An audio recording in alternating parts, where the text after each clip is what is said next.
The European theater of war focused on three major campaigns. The first was Operation Torch in North Africa, which lasted from 1942 to 1943. The second was the Italian campaign, which lasted from 1943 to 1945. And the last is Operation Overlord, or the invasion of France, which began on June 6, 1944, and went all the way until the end of the war. With the United States in the war and allied with Great Britain, the time came for an Allied war plan. On December 22, 1941, a mere 15 days after the attack on Pearl Harbor, Franklin Roosevelt and Winston Churchill met to design the Allied plan for victory. The friendship between these two men would become legendary. The special relationship between these two men was symbolic of the relationship between the United States and Great Britain during the war. Historians agree that it was almost destiny that these two men would lead their countries during this time. Churchill once telegrammed Roosevelt and said, "It is fun to be in the same decade as you." The two leaders, meeting without Joseph Stalin, made two key decisions.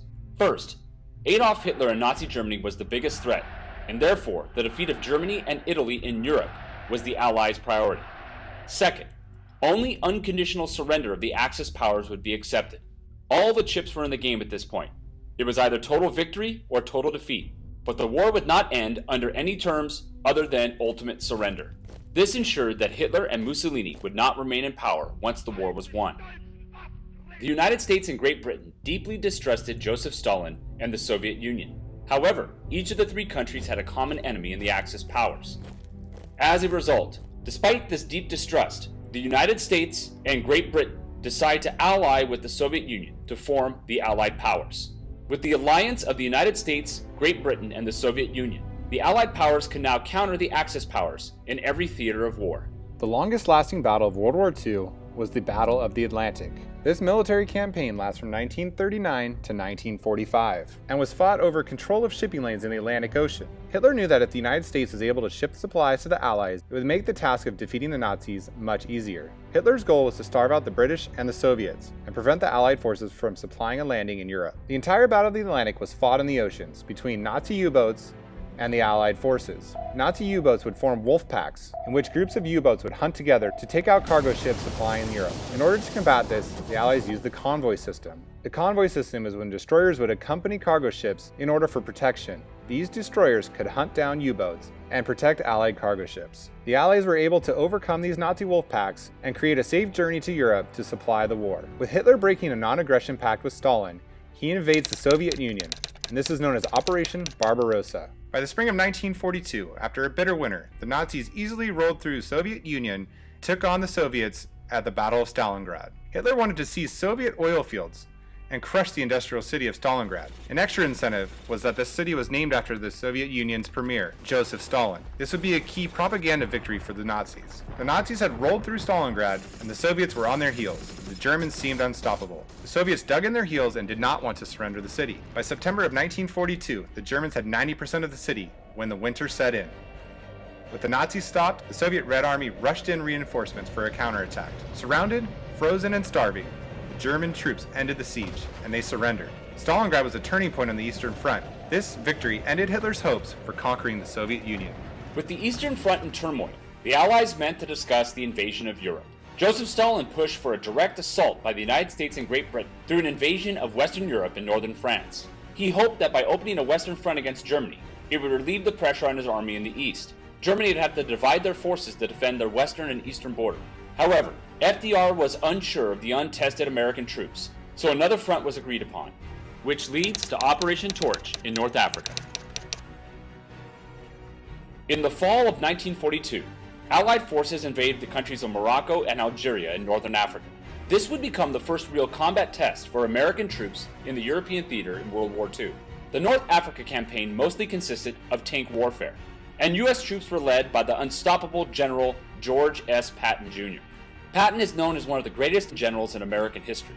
He was tough, he was ruthless, and he was very good at what he did. His nickname was Old Blood and Guts.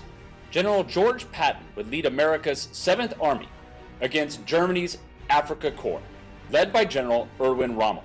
Rommel was known as the Desert Fox because of his cunning and his mastery of tank warfare in desert conditions. The tactics and battles between these two generals would become legendary. At the beginning of the campaign, America suffered a series of devastating defeats, which were quickly followed by magnificent victories, as US troops gained valuable experience against a tough Afrika Korps. By May 1943, British troops were pushing the Nazis east out of Egypt, while the United States 7th Army advanced from Morocco and Algeria. By the summer of 1943, the Nazis were forced to abandon their positions in northern Africa and retreat through Tunisia. The North Africa campaign was a success and a victory for the Allies. Hitler was now in retreat in the Eastern Front and the Southern Front, and the Allies planned their next move. With the success of the North Africa campaign, the Allies could now turn their focus on Mussolini and attacking Italy. The goal of the Italian campaign was to push up through Italy towards Germany. In July of 1943, the Allies pursue retreating Germans and invade Sicily. Patton's 7th Army dominates the Italian forces and captures the island. From Sicily and Tunisia, US troops invaded the Italian peninsula. With the Allies on the attack, the Italian resistance collapses, and the Axis are forced to retreat to northern Italy. With the Italian military being pushed up towards Germany, the Italian people begin to lose faith in Benito Mussolini and his quest for a new Roman Empire. Doubting him as a leader, they decide that it is time for him to be removed from office and he is deposed. The Italian people decide that they no longer want to side with Hitler and his thirst for world conquest, so they decide to defect to the side of the Allies, meaning that they are now joining the Allied powers. Hitler sent in massive reinforcements. This leaves Hitler and the Germans defending Italy at all costs. Italy would become a bloody and hard-fought campaign.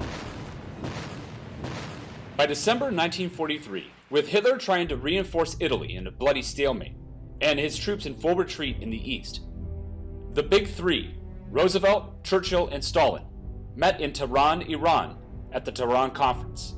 At the conference, the leaders of the three Allied powers committed to opening up a new front in the west by invading northern France, with the Soviet Red Army applying pressure in the Eastern Front, and Allied forces working their way to Germany's border in the south.